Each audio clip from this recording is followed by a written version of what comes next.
Okay, good afternoon. My name is Freddie Sharp. I run Climate Friendly here in Sydney.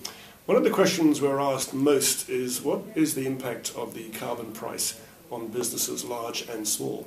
And that's a great topic, so let me try and address parts of those questions. The first thing to remember is the carbon price will only impact the 500 largest companies in Australia, the 500 biggest polluters in Australia. That leaves about several million smaller businesses and 21 million Australian citizens with no direct incentive to act under the carbon price. So the carbon price only impacts a very small number of very large polluting companies.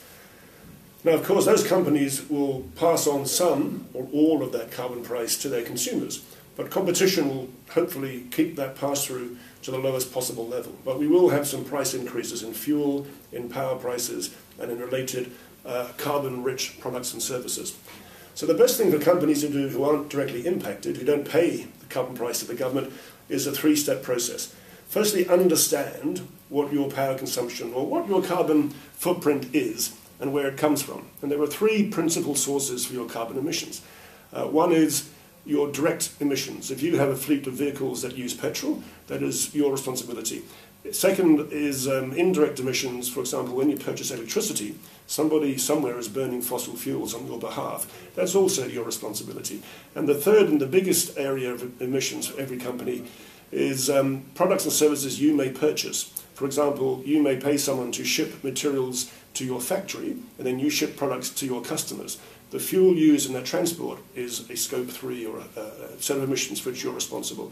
If you buy paper, if you dispose of waste, they're all emissions that form part of your footprint.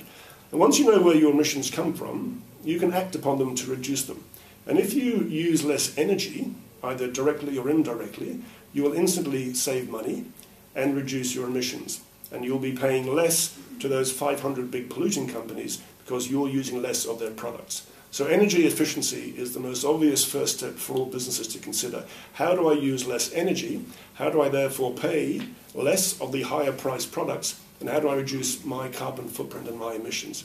The second thing to do for a company then is to consider, if I can't reduce my power consumption, can I make sure it comes from clean and renewable sources? Wind power, wave power, solar power, rather than buy it from coal-fired power stations which cause carbon emissions.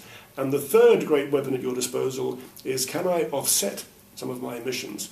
Can I reduce my effective footprint to zero through a combination of using less energy, using clean energy, and buying carbon offsets? And carbon offsets are a very quick way to reduce your emissions and your footprint down to zero. So there are very many actions companies can take to use less energy, use clean energy, and buy offsets.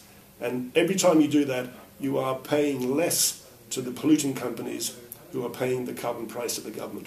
It really is that simple.